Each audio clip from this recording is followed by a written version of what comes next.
प्यारे बच्चों नमस्कार, जय हिंद भाई। क्या हाल है आप सभी के? कैसे हैं सभी बच्चे? चलिए जी स्टार्ट करें क्या जरा सेशन को? एक बार कमेंट बॉक्स में लिख के बताइए।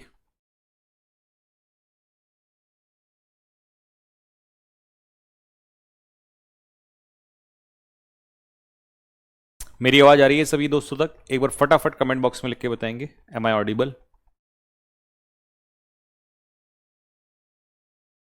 Good afternoon, good afternoon, good afternoon, good afternoon, good afternoon सभी को। जय हिंद, जय हिंद, जय हिंद। बढ़िया है। चलिए जी, तो कल हमने जो है प्रेजेंट इंडेफिनिट यानी कि सिंपल प्रेजेंट के ऑटोप्सी किया था। ऑटोप्सी का मतलब होता है पोस्टमार्टम। बहुत अच्छे से हमने इसका पोस्टमार्टम किया, चीजों को समझा। अब कल मैंने होमवर्क में क्वेश्चंस दिए थे, तो मैं चाहता हूं कि ये क्वेश्चंस जो है हम सॉल्व करें वन बाय वन। मेरे साथ साथ फटाफट सॉल्व करते चलिएगा। पहले दो क्वेश्चन मैंने कल सॉल्व करा दिए थे आप लोगों को, है ना? ये बता दिया था आपको, यहां तक ये वाला भी हो गया था। द बैंक्स आर नॉट, अच्छा ये नहीं हुआ था, क्वेश्चन नंबर 2 नहीं हुआ था। तो चलो दो क्वेश्चन नंबर 2 से समझाना स्टार्ट करता हूं। क्वेश्चन नंबर 2 है क्या, एक बार इसको पढ़ो बहुत ध्यान से। उसने क्या कहा है इसमें? अगर आपने इसको पूरा पढ़ के देखा हो तो आपको इसमें पता चले।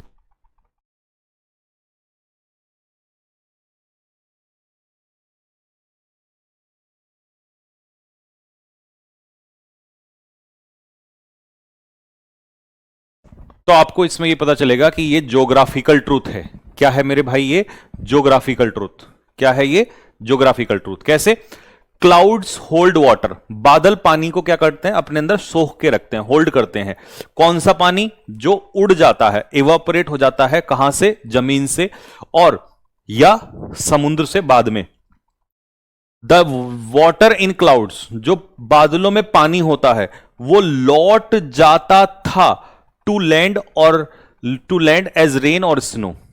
समझ रहे हो? इसका मतलब एक ज्योग्राफिकल प्रोसेस बताया है कि पानी कैसे ऊपर जाता है फिर कैसे भाप बन के वापस जमीन पर आ जाता है। तो जाता था, लौटता था नहीं, आज भी लौटता है।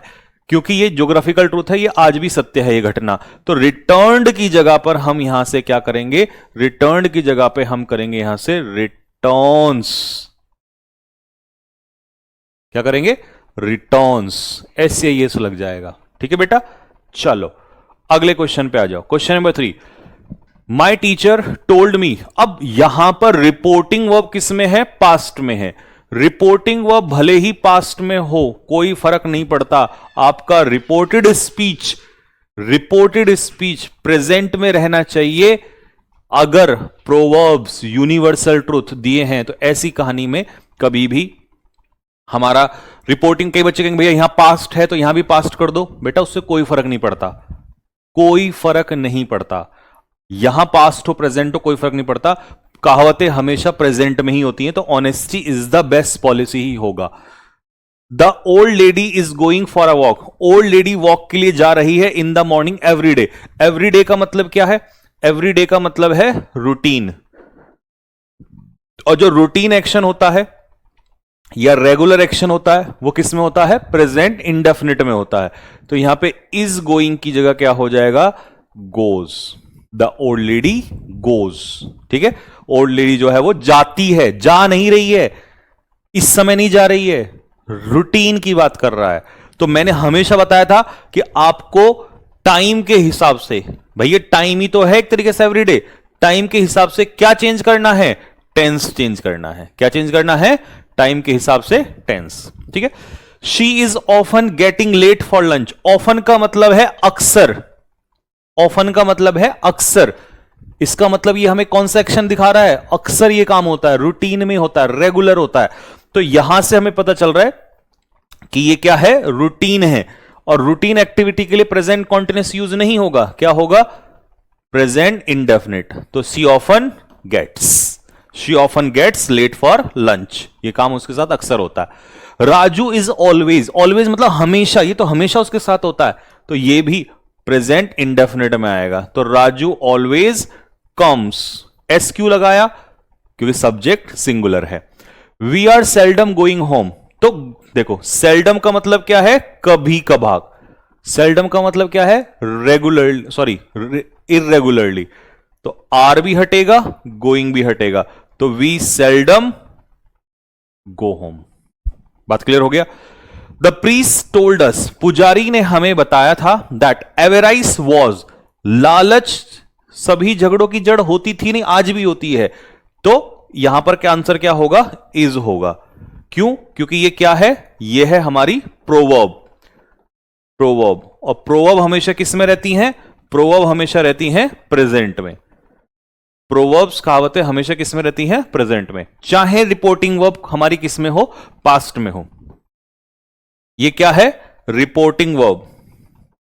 रिपोर्टिंग वर्ब, ठीक है, भले ही चाहे रिपोर्टिंग वर्ब पास्ट में हो। ठीक है, चलो जी अगला। हमारा कॉन्स्टिट्यूशन 6 फंडामेंटल राइट्स की गारंटी देता था नहीं, आज भी देता है। तो ये क्या है? फैक्ट। और फैक्ट हमेशा किस में रहते हैं? प्रेजेंट इंडेफिनिट में रहते हैं। तो इसीलिए हम इसकी जगह क्या कर देंगे? गारंटीड की जगह क्या करेंगे? गारंटीज। गारंटीज। तो हमारा कॉन्स्टिट्यूशन गारंटी देता है, आज भी देता है मेरे भाई। The president arrives in Dehradun this Sunday. This Sunday मतलब इस संडे, आने वाला Sunday. This Sunday, last Sunday का मतलब है जो चला गया, और दिस संडे का मतलब है आने वाला संडे, और लास्ट संडे का मतलब है जो चला गया। तो मतलब ये फ्यूचर की बात हो रही है, और हम फ्यूचर के फिक्स्ड एक्शन के लिए प्रेजेंट इंडेफिनिट लगा सकते हैं। तो फ्यूचर का फिक्स्ड एक्शन अगर दिया हो तो हम उसके लिए प्रेजेंट इंडेफिनिट लगा सकते हैं। तो ये सही है। ऑनेस्टी, देखो honesty is the best policy, perfect में नहीं आता। प्रोवर्ब हमेशा किस में आती है? प्रेजेंट में आती है। ठीक है, नेक्स्ट, समटाइम्स, कभी कभी। ठीक है, समटाइम्स कहां यूज होता है? प्रेजेंट इंडेफिनिट में। तो कभी कभी तुम बिहेव कर नहीं रहे हो, इस समय नहीं कर रहे हो, कभी कभी करते हो तुम। ठीक है, तो प्रेजेंट इंडेफिनिट, तो समटाइम यू बिहेव। ठीक है, sometimes you behave. Everybody in the office likes him, हर कोई ऑफिस में उसको क्या करता है? पसंद करता है। Because he is seldom coming home, क्योंकि वो कभी कभार घर आ। अब सेल्डम का मतलब है कभी कभार। इर्रेगुलर एक्शन, कैसा एक्शन? इर्रेगुलर, और इर्रेगुलर यूज होता है इंडेफिनिट में। तो कमिंग नहीं, क्या होगा? कम्स। कम्स। ठीक है, इज कमिंग की जगह कम्स। मैनी वॉन्ट सक्सेस, देखो मैनी यहां पर क्या है? प्लूरल है। प्लूरल के साथ वर्ब कैसी लगती है? प्लूरल, यानी कि कोई एस नहीं लगेगा। तो ये है हमारा क्या? ये है हमारा सब्जेक्ट, ये है हमारी वर्ब, और ये इसके पीछे क्या हो गया? ऑब्जेक्ट। ठीक है, तो यहां पर सक्सेस किसका काम कर रहा है? ऑब्जेक्ट का काम कर रहा है। और सब्जेक्ट का काम कौन कर रहा है? मैनी कर रहा है। तो सब्जेक्ट प्लूरल है तो वर्ब भी प्लूरल। बट ये क्या हो गया हमारा? कंजक्शन। या लेकिन अब कंजक्शन के बाद नया क्लॉज स्टार्ट हुआ है, तो ये क्या हो गया हमारा? Success, subject.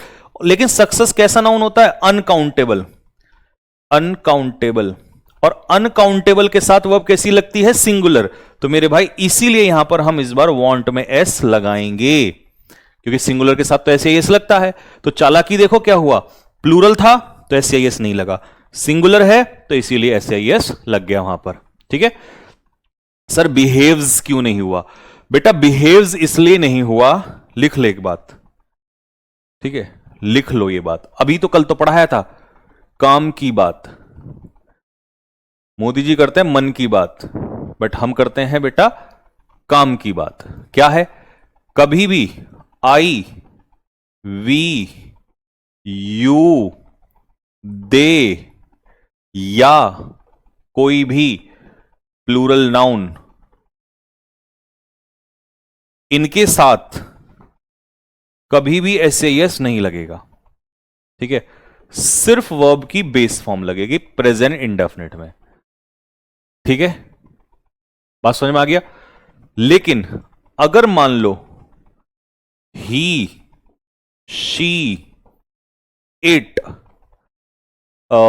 He, she, it, या कोई सिंगुलर नाउन, या कोई सिंगुलर नाउन, इनके साथ प्रेजेंट इंडेफिनिट में आप वर्ब की फर्स्ट फॉर्म या base form plus S oblique ES लगाना पड़ेगा। ठीक है बच्चा, इनके साथ एस लगाना पड़ेगा। ठीक है, बात समझ में आ गई? दोनों पॉइंट यहां तक समझ में आ गए? अब जल्दी से थम्स अप मारो कि हां भैया बिल्कुल आपने एकदम समझा दिया और आपने ये वाला हमारा डाउट जो है दूर कर दिया कि यहां पर एस या एस क्यों हटा, क्योंकि यू जो है यू के साथ कभी भी एस या एस नहीं लगता है। ठीक है, और जब भी डाउट हो तो ये देख लेना, ये पिक्चर कि देखो यू किस कैटेगरी में आ रहा है, बेस फॉर्म में। एस या एस वाली कैटेगरी में कौन है, ही, शी, इट, सिंगुलर नाउन। या और दो चार लिख दूं, वैसे तो यार सिंगुलर प्लूरल तुम्हें मैंने पिछले चैप्टर में पढ़वाया ही है, जैसे ये वाले होते हैं ना, एवरीबडी है ना, समबडी, नोबडी, एनीबडी, ऐसे ही एवरीथिंग, नथिंग, एनीथिंग, ये वाले जो होते हैं ये सारे इसी में आते हैं सिंगुलर में। इनके साथ सबके साथ एस एस लगेगा और प्रेजेंट इंडेफिनिट होगा तो, लेकिन इनके साथ एस एस नहीं लगेगा। ये बात आपको ध्यान रखनी है कि इनके साथ कभी भी एस एस नहीं लगेगा। ठीक है, चाहो तो इसको पूरा लिख लो, एवरीबडी कॉमा लिख दूं, somebody comma nobody comma anybody, everything comma something comma nothing comma anything. ठीक है, ये है भाई,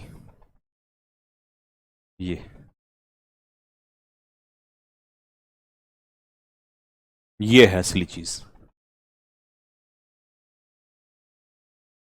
सर आपने बेसिक इतना तगड़े से करवा दिया है कि सब कुछ तुरंत समझ में आ जाता है।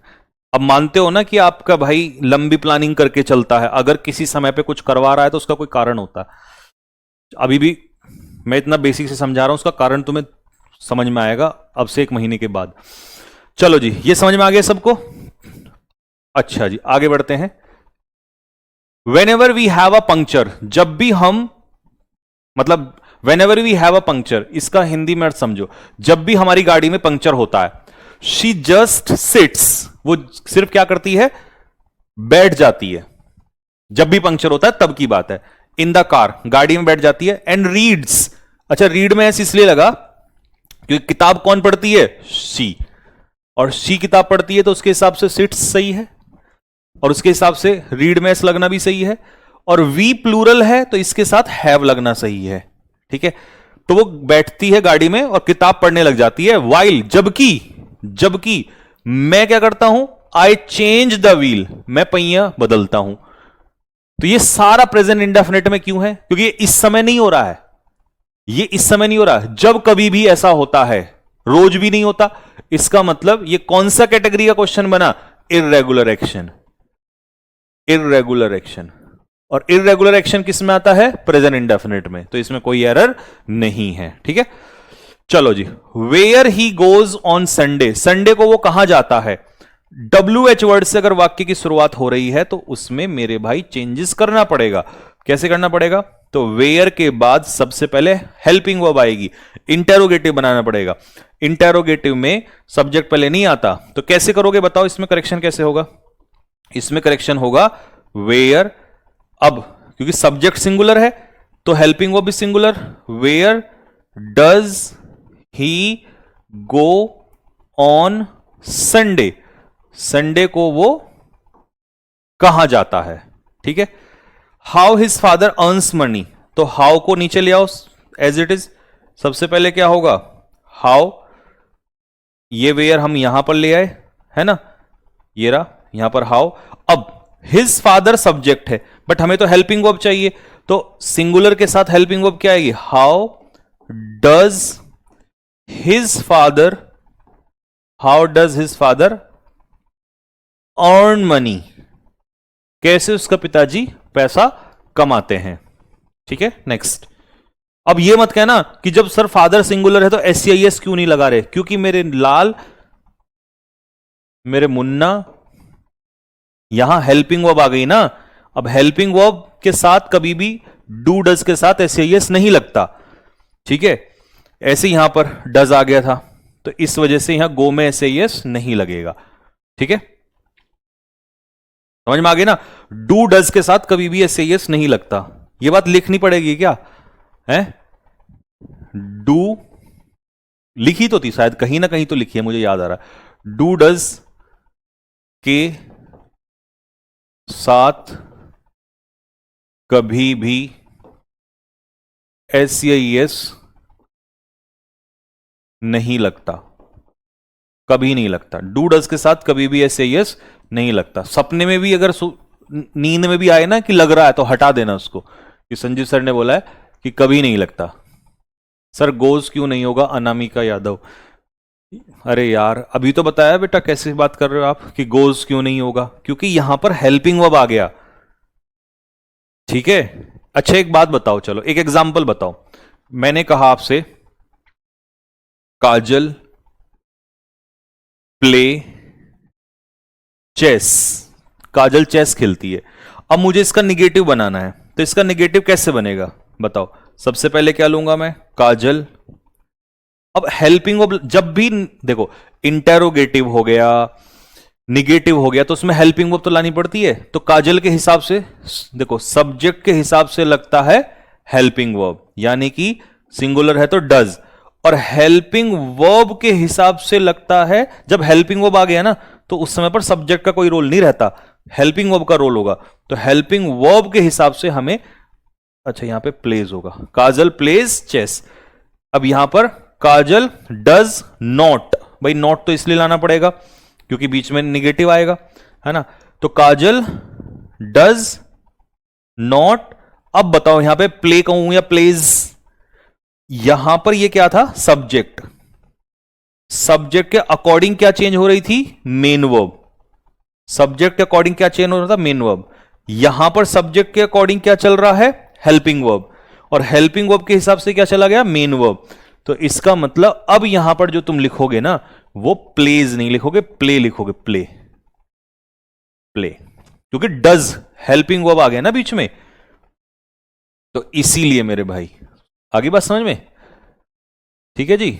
तो Kajal does not play chess, clear हो गया। Kajal don't play chess, Anjali Tomar. अरे डोंट नहीं आना है, फिर कैसी गधे वाली बात कर रहे हो। ये क्या मैंने सिखाया, डू कब आता है, बताओ डू कब आता है, बताओ।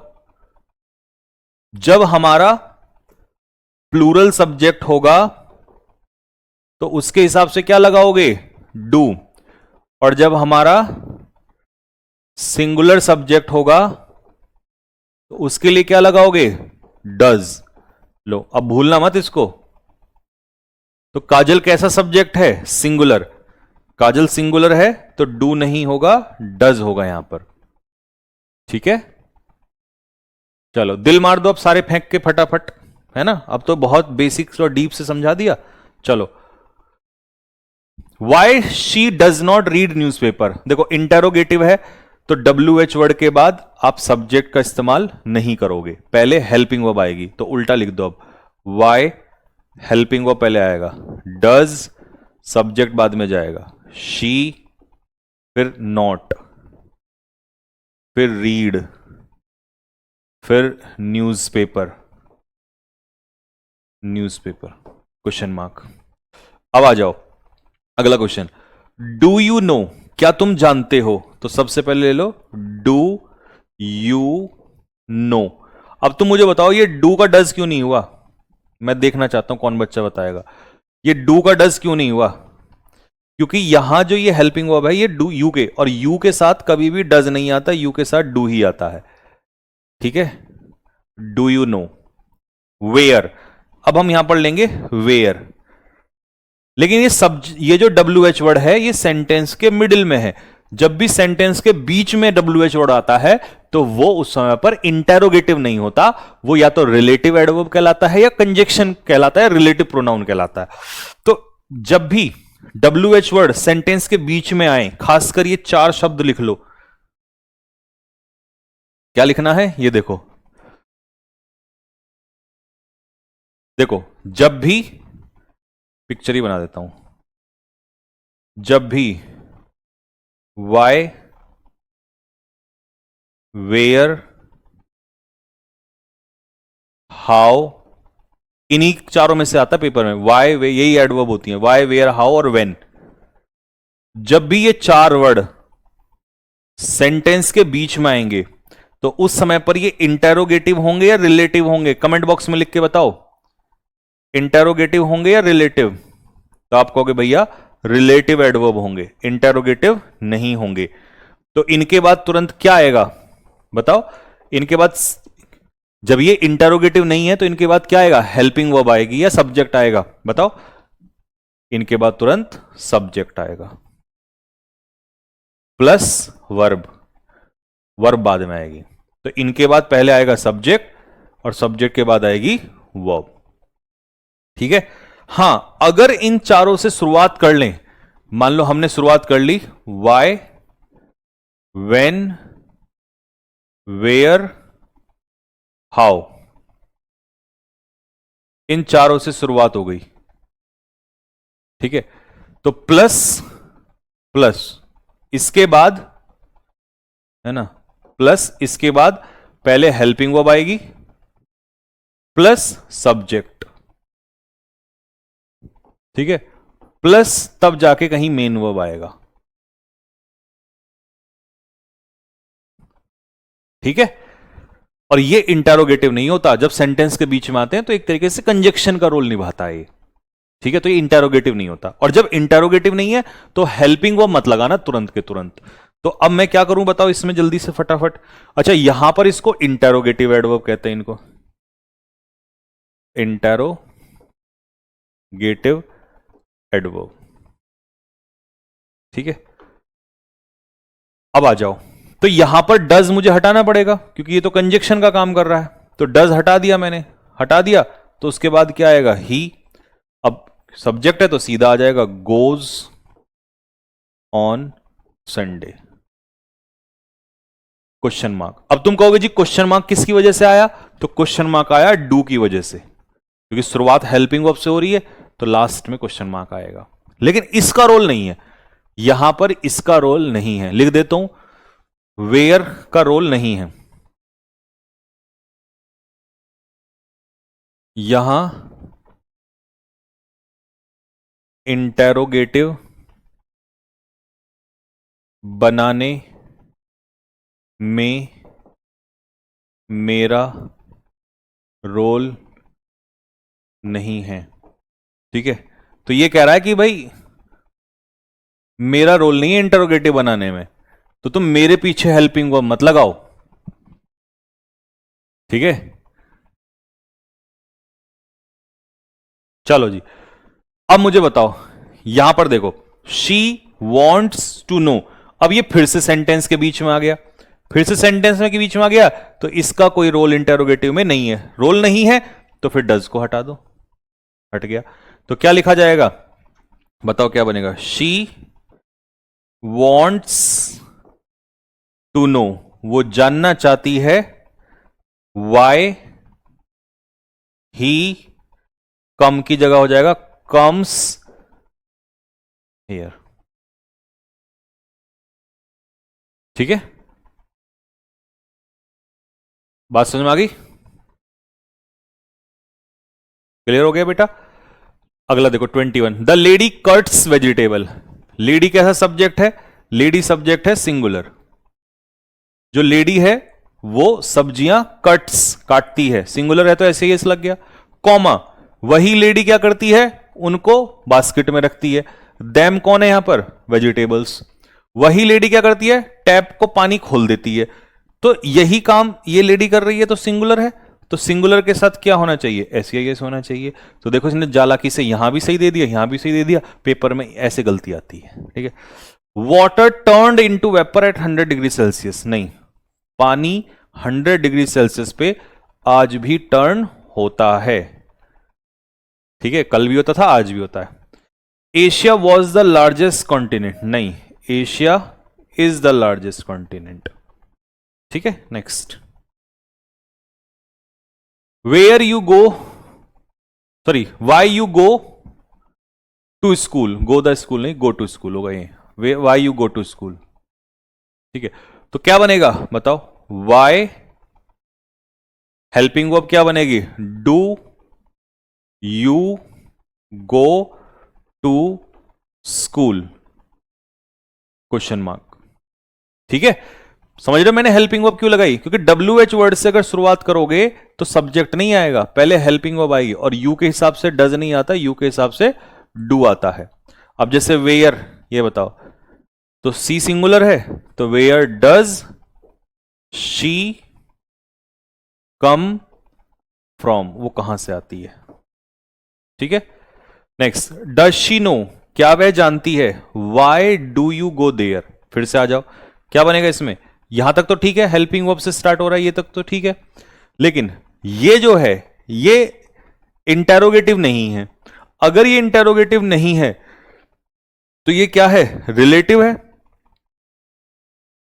रिलेटिव एडवर्ब है, और अगर ये रिलेटिव एडवर्ब है तो इसके बाद हेल्पिंग वर्ब नहीं आएगी, इसके बाद आएगा सीधा सब्जेक्ट और यू के हिसाब से फर्स्ट फॉर्म, यानी कोई एस आई एस नहीं लगेगा। ठीक है बेटा, बात क्लियर हो गई?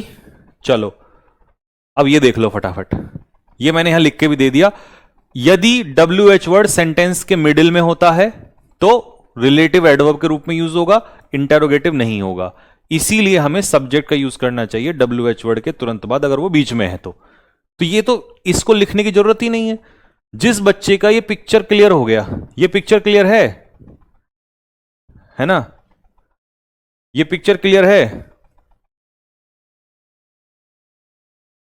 मुझे रिवाइज कर लेना, मैं बहुत काम की चीज हूं। ठीक है, अब जब भी तुम इसको देखोगे ये तुम्हें बताएगा कि भाई मुझे रिवाइज कर ले, मैं बहुत काम की चीज हूं। ठीक है, मेरे से क्वेश्चन आएगा। ठीक है, चलो, तो ये मैंने यहां लिख के बता दिया पिक्चर मेथड से, है ना। और लास्ट में ये है कि जनरली ये जो एडवर्ब यूज होती हैं ये कहां यूज होती हैं? प्रेजेंट इंडेफिनिट में यूज होती हैं, जैसे ऑफन, सेल्डम कभी कभार, यूजुअली, नेवर। ठीक है, ठीक है, occasionally, sometimes, normally, generally, always. ठीक है, डेली, रूटीन, रेयरली कभी कभार, फ्रीक्वेंटली, और एवरी मंथ, एवरी संडे, है ना, ये सब जो है प्रेजेंट इंडेफिनिट दर्शाता है।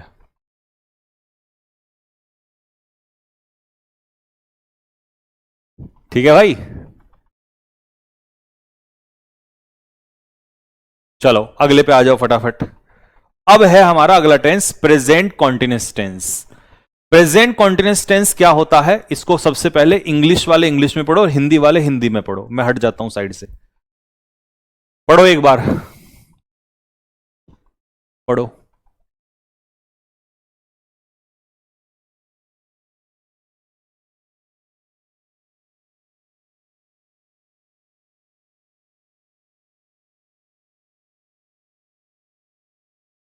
चलो, पढ़ लिया होगा। अब अगर आपने ये पढ़ लिया हो तो इसकी एक पिक्चर बना देता हूं, देखो, ध्यान रखना। अगर मान लो, सपोज करो,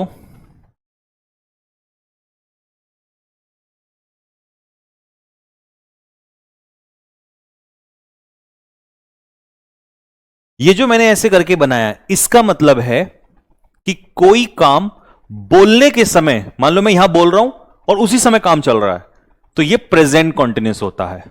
ठीक है, यदि यदि बोलने के समय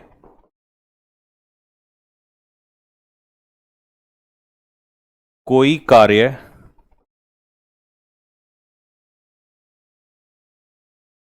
चल रहा हो तो वह प्रेजेंट कॉन्टिन्यूस में आएगा। ठीक है, नोट्स वाले भैया पूरा लिख देना, प्रेजेंट कॉन्टिन्यूस में आएगा। ठीक है, यदि बोलने के समय कोई काम चल रहा हो, जब आप बोल रहे हो तो उसी समय आया हो। ठीक है, चलो जी, तो पिक्चर मेथड एकदम क्लियर कर देगा। अब आती है बात स्ट्रक्चर की। क्या आती है? स्ट्रक्चर। स्ट्रक्चर में हमने क्या देखना है? सबसे पहले पॉजिटिव सेंटेंस होगा तो सब्जेक्ट आएगा, फिर आएगा इज एम आर। तो यहां सबसे, वहां पर था डू डज, यहां पर क्या है? यहां पर है इज एम आर। क्या है? Is am are. और इज एम आर के बाद वर्ब की फर्स्ट फॉर्म में क्या आएगा? आईएनजी।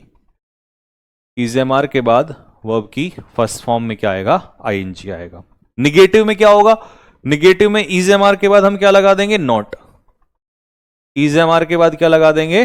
नॉट। नॉट लगाना जरूरी है। ठीक है, और आईएनजी तो कॉन्टिन्यूस है ना, कॉन्टिन्यूस में आईएनजी तो हमेशा ही रहेगा। ठीक है, इंटेरोगेटिव में सबसे पहले क्या आएगा? इंटेरोगेटिव में सबसे पहले आएगा इज एम आर, फिर आएगा सब्जेक्ट, और अगर नॉट लगाना है तो तुरंत लगा दो, फिर वर्ब की फर्स्ट फॉर्म और उसके साथ आईएनजी। ठीक है, स्ट्रक्चर में तो कोई दिक्कत नहीं है, ये मैंने लिख दिया यहां पे, ये वाली स्ट्रक्चर भी। ठीक है, चलो अब आ जाओ। देखो, मैंने एक चीज बोली, एक क्वेश्चन पहले, सबसे पहले ये देखो,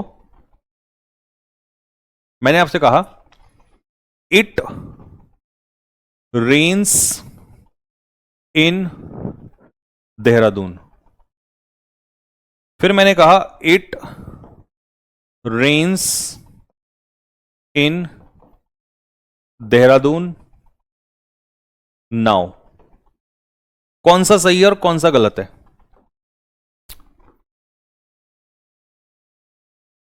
ओ घर आजा परदेसी कि तेरी मेरी एक जिंदड़ी। ओ घर आजा परदेसी कि तेरी मेरी एक जिंदड़ी। बागों में फिर झूले पड़ गए, पक गई मिठियां अंबियां। ये छोटी सी जिंदगी में रात लंबियां लंबियां। ओ घर आजा परदेसी कि तेरी मेरी एक जिंदड़ी। ओ घर आजा परदेसी कि तेरी मेरी एक जिंदड़ी। चलो जी, इट रेन्स इन देहरादून, इसका मतलब बारिश होती है देहरादून में, कभी भी हो सकती है, कोई दिक्कत नहीं है। लेकिन नाउ, इस नाउ ने, यानी कि इस टाइम ने, क्योंकि जब तक टाइम नहीं था तो तुम टेंस लगा दो, कोई फर्क नहीं पड़ रहा। इट रेन्स भी सही है, इट इज रेनिंग भी सही है, लेकिन जैसे टाइम लगा तुम्हें टेंस बदलना पड़ेगा। अब तुम प्रेजेंट इंडेफिनिट नहीं लगा सकते। प्रेजेंट इंडेफिनिट लगेगा जब बार बार या कभी कभार, लेकिन ना तो बार बार कह रहा ना कभी वो कह रहा, अभी हो रही है, एट द मोमेंट। कहां गया ये? रहा, बोलने के समय, बोलने के समय हो रहा है। तो बोलने के समय अगर हो रहा हो तो प्रेजेंट कॉन्टिन्यूस। ठीक है जी, अगर बोलने के समय काम हो रहा है तो प्रेजेंट कॉन्टिन्यूस में होगा। तो मुझे यहां पर रेन्स की जगह क्या करना है? It is raining. It is raining. तो मतलब जैसे ही टाइम मिलेगा तभी तुम उसको तुरंत चेंज कर देना, अपने हिसाब से, अपने मूड के हिसाब से मत चलना। जैसे ही तुम्हें टाइम मिलेगा वैसे ही चेंज कर देना। तो इस प्रकार का टाइम देगा। ठीक है, इस प्रकार का टाइम पेपर में मिलेगा।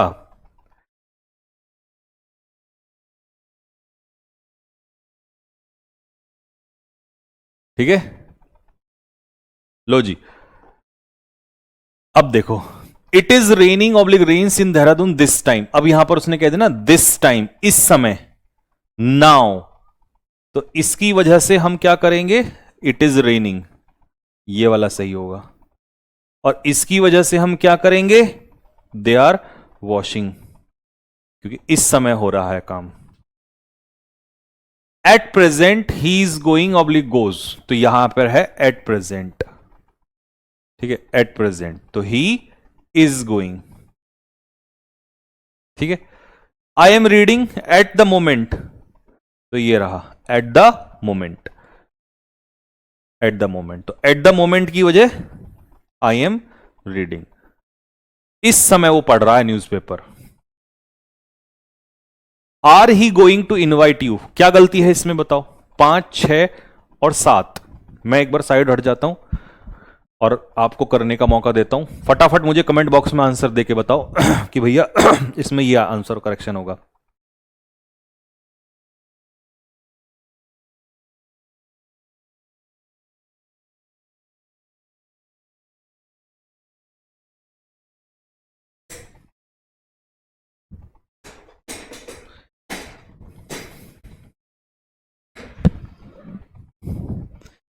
मैं तेरे इश्क में मर न जाऊं कहीं, तू मुझे आजमाने की कोशिश न कर, मैं तेरे। बेटा छठा क्वेश्चन भी करना है, 5वां तो तुमने पकड़ लिया। चलो, is he going to invite you, क्या वो तुम्हें इनवाइट करने वाला है? तो यहां पर ही सब्जेक्ट के हिसाब से सिंगुलर होना था इज। ठीक है, यहां पर डू यू नो, क्या तुम जानते हो? वॉट, अब ये इंटेरोगेटिव नहीं रहा। अब अगर ये इंटेरोगेटिव नहीं रहा तो तुम यहां पर हेल्पिंग वर्ब नहीं लगाओगे, what she is doing now. ठीक है, ये करेक्शन होगा।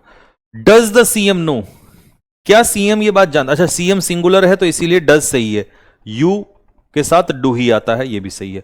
डज द सीएम नो, क्या सीएम ये बात जानते हैं? What are the MLAs doing, नहीं, यहां इसका रोल नहीं है, नहीं है तो एमएलएज पहले रहेगा और जो वर्ब है वो बाद में चली जाएगी। What the MLAs are doing.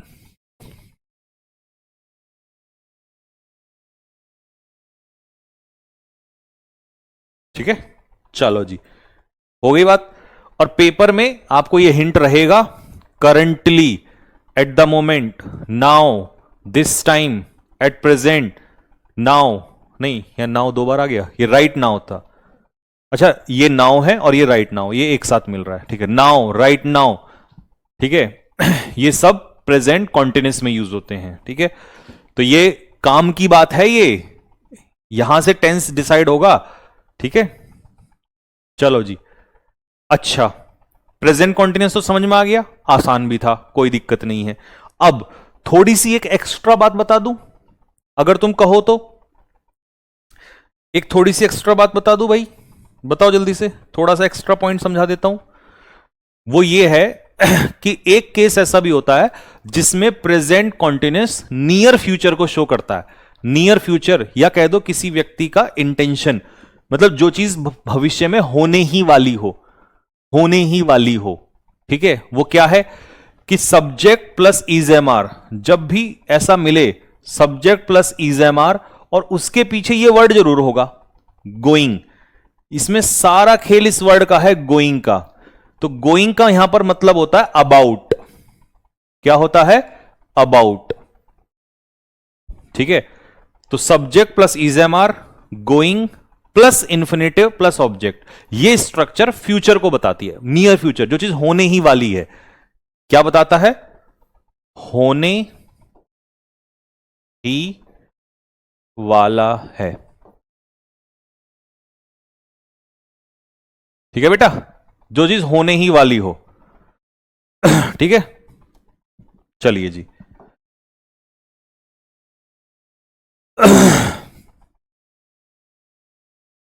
कैसे? देखो, मैं एक पत्र लिखने वाला हूं, तो I am going to write a letter. इसको मैं क्या भी तो कह सकता हूं, मैं ये भी तो कह सकता हूं I am about to write a letter. तो यहां पर गोइंग का मतलब क्या है? अबाउट। लिख नहीं रहा है, अगर लिखता तो कहता I am writing a letter, लेकिन वो लिख नहीं रहा, लिखने वाला है। वह आटा गूंथने वाली है, तो she is going to knead the dough. तो गोइंग का मतलब क्या है यहां पर? About. She is about to knead the dough. ठीक है, और आटा गूंथने को क्या कहते हैं? नीड। ठीक है, आज के बाद लड़कियां तो इसको लिख लो, ठीक है। अगर आपको कहना हो मम्मी मैं आटा गूंथने वाली हूं, तो I am going to knead the dough. Mummy तुम आटा कब गूंथोगी, तो when will you knead the dough. तो ये पूरा फ्रेज लर्न कर लेना। नीड द डो का मतलब होता है आटा गूंथना। और जिन लड़कों की शादी होने वाली है वो भी याद कर लो, क्योंकि तुम्हें भी गूंथना पड़ेगा, ठीक। ठीक है भाई, बात समझ में आ गया सभी को, यहां तक क्लियर है। चलो अगले क्वेश्चन पे आ जाओ जरा। खत्म हो गया, प्रेजेंट कॉन्टिन्यूअस खत्म हो गया। अच्छा, दो एग्जांपल हो रहे हैं। We are going to organise a seminar, हम एक सेमिनार ऑर्गेनाइज करने वाले हैं, करने जा नहीं रहे हैं। कई बच्चे कहते हैं हम एक ऑर्गेनाइजेशन सेमिनार ऑर्गेनाइज करने जा रहे हैं, तो कहीं वैसे नहीं जा रहे हैं, बस करने वाले हैं। तो गोइंग टू का मतलब होता है करने वाले हैं, करने वाले हैं मतलब अभी हो नहीं रहा, करेंगे। अच्छा जी, अब is going to publish his book soon. Soon लिखना भूल गया गधा। तो कर नहीं रहे हैं इस समय पर, करने वाले हैं भविष्य, ठीक है। चलो, तो ये हो गया हमारा प्रेजेंट कॉन्टिन्यूअस खत्म। अगला टेंस है मेरे भाई प्रेजेंट परफेक्ट कॉन्टिन्यूअस। पहले एक काम करो, फटाफट इंग्लिश में पढ़ लो क्या लिखा है, पढ़ लो कुछ समझ में आ जाए तो बताना नहीं तो फिर कुछ इसका दूसरा इलाज करता हूं।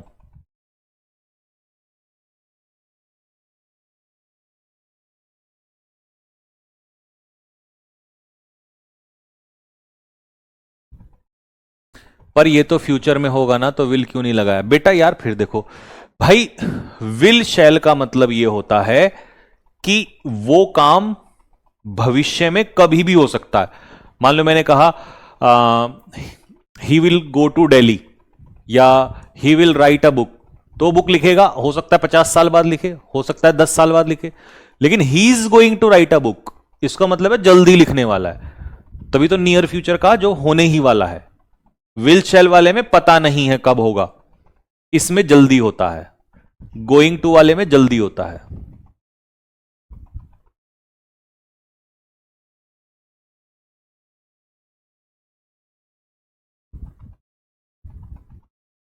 चलो, हां, अगर ये तुम्हें अभी मीनिंग समझ में नहीं आया तो इसकी पिक्चर बना दूं रे। मैं प्रेजेंट परफेक्ट कॉन्टिन्यूअस हूं रे, मुझे याद कर ले अच्छे से।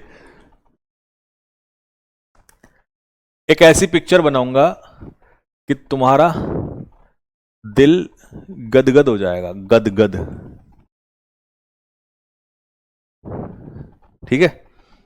देखो, अब तुम मुझे एक बात बताओ, मैंने आपसे कहा कि मैं पढ़ा रहा हूं, मैं पढ़ा रहा हूं, तो ये कौन सा एक्शन हुआ, प्रेजेंट कॉन्टिन्यूअस, ठीक है, प्रेजेंट कॉन्टिन्यूअस, ठीक है। मैं पढ़ा रहा हूं, मैंने आपसे कहा इधर है प्रेजेंट और इधर है पास्ट, ठीक है। और मैं यहां खड़ा हूं प्रेजेंट में, इस समय 2 बज रहे हैं, ठीक है। मैंने आपसे कहा कि बच्चों मैं पढ़ा रहा हूं, आपने कहा प्रेजेंट कॉन्टिन्यूअस।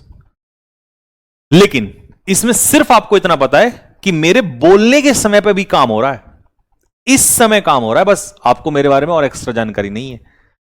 मैंने कहा कि बच्चों मैं सुबह 8 बजे से पढ़ा रहा हूं, इसका मतलब पढ़ा तो मैं अभी भी रहा हूं, लेकिन आपको एक्स्ट्रा जानकारी मिल गई कि सुबह से पढ़ाते हुए आ रहे हैं। तो जब कोई काम पीछे से स्टार्ट हुआ हो और होते होते होते होते होते होते होते होते होते होते होते प्रेजेंट में भी हो रहा हो, तो उसे कहते हैं प्रेजेंट परफेक्ट कॉन्टिन्यूअस। तो प्रेजेंट कॉन्टिन्यूअस में आपको यह नहीं पता कि पीछे काम है नहीं है, बस ये पता है कि इस समय हो रहा है, समझ रहे हो। मान लो मैंने आपसे कहा कि मैं दौड़ रहा हूं, तो अभी दौड़ रहा हूं। मैं 10 घंटे से दौड़ रहा हूं, टाइम। मैं पढ़ा रहा हूं, इस समय पढ़ा रहा हूं। मैं 15 साल से पढ़ा रहा हूं, तो भैया पीछे से लेकर, तो इसमें कॉमन क्या डिफरेंस हुआ कि एक चीज तो कॉमन है कि काम दोनों में चल रहा है, इसमें भी और इसमें भी। लेकिन जो प्रेजेंट परफेक्ट वाला है उसमें हम कहां चले जाते हैं, पास्ट में।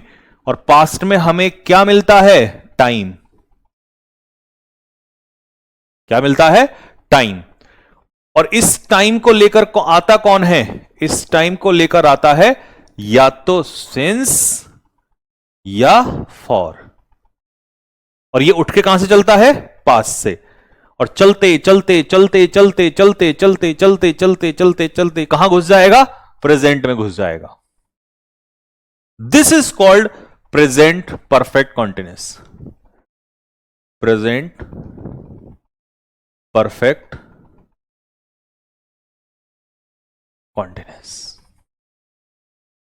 तो सीधी सी बात मैं समझा दूं, इस समय चल रहा है प्रेजेंट कॉन्टिन्यूस, पीछे से चलते हुए आ रहा है और अभी भी चल रहा है प्रेजेंट परफेक्ट कॉन्टिन्यूस। अभी चल रहा है प्रेजेंट कॉन्टिन्यूस, पीछे से पास्ट से चलते हुए आ रहा है प्रेजेंट परफेक्ट कॉन्टिन्यूस। बताओ कैसा लगा, आज के बाद नहीं रटना है, ठीक है जी। जल्दी बता दो फटाफट।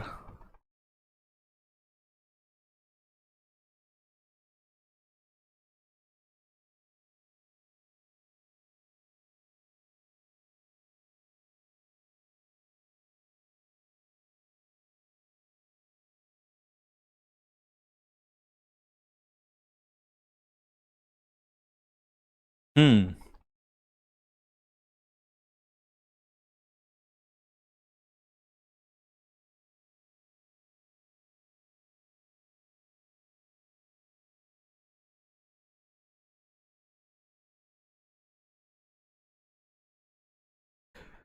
बात समझ में आ गई सभी को। तो ये है हमारा पिक्चर मेथड, ठीक है भाई।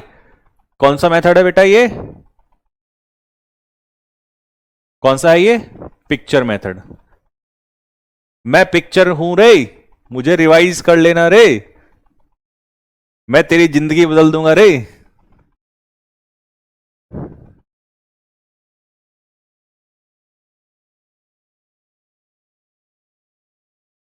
चलिए अगला, अब इसकी स्ट्रक्चर पे आ जाओ। स्ट्रक्चर एक बार लर्न कर लेना, नहीं तो तुम बाद में पंगा करते हो, ठीक है।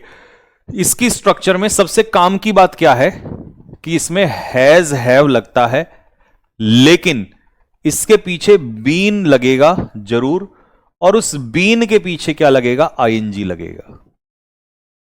क्या लगेगा बाबू, बीन के पीछे आईएनजी लगेगा, ठीक है। नॉट कहां लगेगा, हैज हैव के बाद और बीन से पहले। कुछ बच्चे बीन के बाद लगा देते हैं, तो ये याद रखना बीन से पहले लगेगा, ठीक है। और इसमें दो चीज बड़ी काम की होती हैं, सिंस और फॉर। सिंस और फॉर।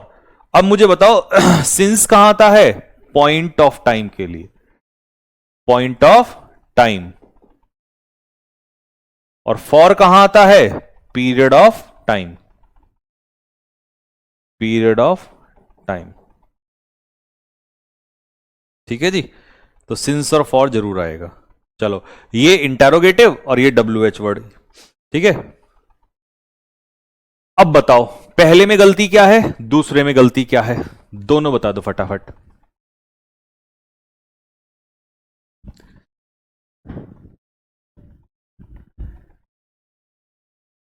प्यार करने वालों को सलाहेंगे, प्यार जिएंगे मर जाएंगे।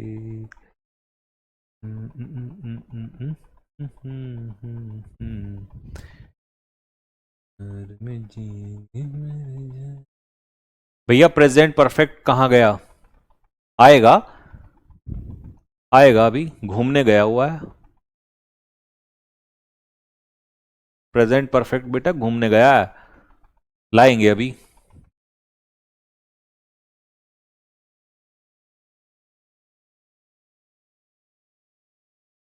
देखो क्योंकि यहां पर सिंस और फॉर के साथ टाइम दे दिया, तो इसका मतलब कॉन्टिन्यूस नहीं होगा। सिंस और फॉर के साथ अगर टाइम दिया हो तो वहां कॉन्टिन्यूस नहीं आता, वहां परफेक्ट कॉन्टिन्यूस आता है। तो it has been raining, it सिंगुलर है तो इसलिए हैज लगा दिया। इस बार यहां पर हैज बीन डूइंग तो सही दिया है, लेकिन क्या दे दिया, फ्रॉम, और फ्रॉम तो कभी नहीं आता। प्रेजेंट परफेक्ट कॉन्टिन्यूस में क्या लगाते हैं, सिंस लगाते हैं। फ्रॉम नहीं आता, क्या लगाते हैं, सिंस लगाते हैं। ठीक है। इंसेप्शन, इंसेप्शन होता है पॉइंट ऑफ टाइम। क्या होता है बेटा, point of time, point of time, उसके साथ सिंस आता है। He has been toiling, toiling का मतलब होता है मेहनत करना, इसका मतलब होता है मेहनत करना, टॉयल, मेहनत करना।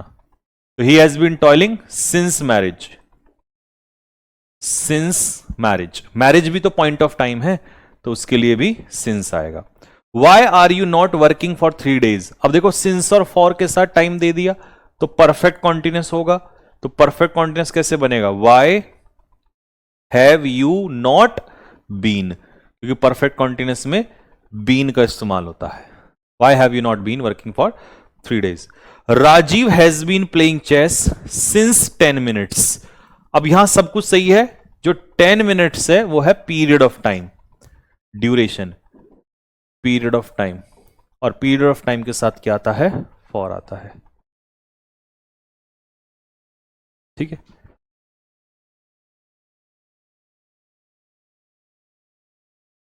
ठीक है। I am trying to convince him, मैं उसे कन्विंस करने की कोशिश कर रहा हूं पिछले 2 दिन से, फॉर द लास्ट 2 days। तो ये हो गया, टाइम मिल गया, और जैसे ही टाइम मिला कॉन्टिन्यूस की जगह क्या होगा, परफेक्ट कॉन्टिन्यूस हो जाएगा। I have been trying, I have been trying to convince him. ठीक है। चलो जी, ये टेंस भी आपका खत्म हो गया। लेकिन आपके मन में एक सवाल चल रहा होगा, और मैं जानता हूं बहुत अच्छे से, कि भैया बाकी तो सब कुछ पिक्चर ने क्लियर कर दिया, लेकिन ये कमबख्त सिंस और फॉर में थोड़ा सा दर्द हो रखा है, इसको समझा दो थोड़ा सा बस। अगर ये दर्द है तो अभी निकाल देते हैं, दिल मार दो बस फेंक के। सिंस और फॉर नहीं समझ में आ रहा। जैसे आपने कहा कि भाई सिंस पॉइंट ऑफ टाइम होता है, तो ये पॉइंट ऑफ टाइम कैसे मतलब पता चलेगा, चलो क्या है इसका मतलब वो बता दो थोड़ा सा, कि पॉइंट ऑफ टाइम क्या है और पीरियड ऑफ टाइम क्या है। पीरियड ऑफ टाइम, देखो पॉइंट का मतलब पता क्या है, पॉइंट का मतलब है कि एक पॉइंट जहां से कोई चीज, जैसे ये पॉइंट है, ठीक है, ये पॉइंट है, यहां से कोई चीज की शुरुआत हुई, ये पॉइंट है। पीरियड ऐसा नहीं होता, पीरियड में क्या चलता है, पीरियड में लंबा ड्यूरेशन चलता है। ठीक है, पीरियड में हमें कोई पॉइंट नहीं गिनना, पीरियड होता है एक तरीके का ड्यूरेशन, इतनी देर तक चला। इसमें देर तक नहीं, इसमें कब से, यहां है देर तक, इतनी देर तक, और इसमें है कब से, कब से। ठीक है, इतनी देर तक या कब से।